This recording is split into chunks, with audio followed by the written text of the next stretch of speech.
I'm Florian, and I'm the filmmaker behind Love Story, and right now I'm at Alleluia, my favorite cafe in Auckland. So am I looking at you or the camera?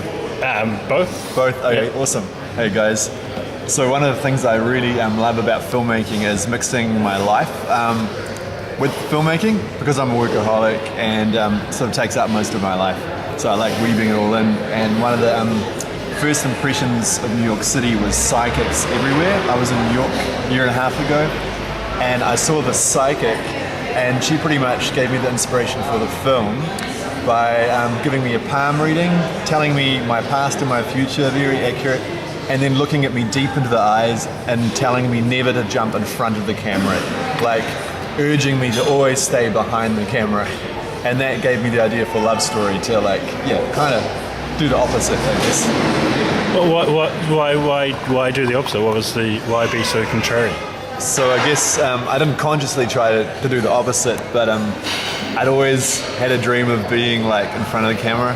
It's one of those childhood dreams, and it was on my list of things to do in life. So this thought sort of stayed in my head, back of my head for a year in New York, and right at the end of my stay, I'd been rejected funding for a script and another Northland documentary, and I really felt like I had to do something before I leave. So I was like, okay, I'm gonna jump in front of the camera and I'm gonna film my life in New York City and just kind of see what happens.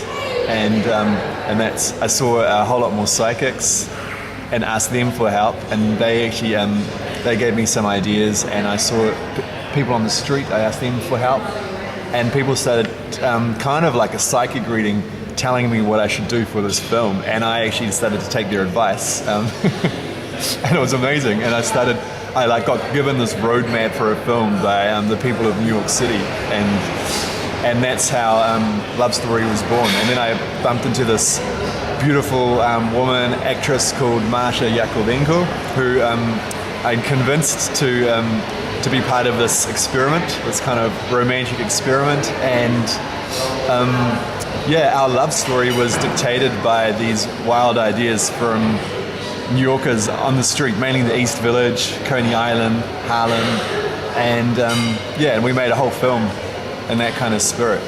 I had a friend from New Zealand who flew over with his laptop, and he was editing it as we went along, and Marines Manchego, and a friend, amazing DOP who lives in New York. She's actually got Kiwi blood and South American blood. She shot the film, love scenes, and now it's playing in Auckland, New Zealand. It's exciting. So this film was probably the most exciting film that I've made, and I think for all of us involved. And just reality and film got so blurred, like for us making it.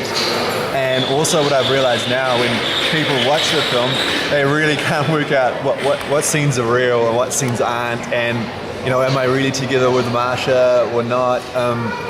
So there's a lot of interesting things in the film, and so much of it is real, which I think makes the film quite different to when you watch a Hollywood film or something, because all the people, for example, in the film, except for my dad, who I Skype with, New Zealand, I met on camera the first time. It's that magic when you meet people for the first time. And also with Marsha in the film, the first conversation we have at Mars Bar is our first conversation in real life, pretty much. So it's the film's made in in a different way than most films, where you spend a long time on the script and developing the script for 3 years and changing it, censoring it. This film was really sort of made in the now. And when you watch the film, like a pick-apart book, it has that kind of energy, hopefully. I mean, for myself as an actor, performer, playing myself, and also a version of myself, I like to think of more of an exaggerated version of myself. But and my brain was doing funny tricks to me on the shoot. What's real, what's not. I think, I've spoken to a lot of actors afterwards, and when they do scenes and love scenes in the films, what it does to your brain, and this film for me, like at the end of the shoot, is my life the film, or is the film my life? Or it was quite very very interesting. The music in the film, because for all you cheese and toast lovers, we've got like a whole entire soundtrack of the most amazing composers, Ennio Morricone, Nino Rota, George Delarue. They're like from Fellini's films, from the westerns, and it's just like the most amazing, beautiful music. It's vintage Italian, and it's a miracle that we were able to license it.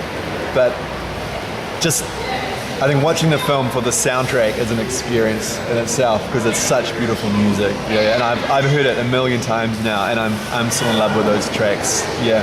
Thanks for watching Cheese on Toast. I'm Florian, and I urge you to come to the cinema soon because it's a hard business, the movie business, and if people aren't seeing the film, the cinemas start pulling the screenings, like doesn't last long. And I do promise you an experience you've never had before in the cinema, and you might even fall in love with, I won't say with who, but maybe with New York City, maybe with Libra, maybe with Marsha, maybe with myself. So yeah, thanks.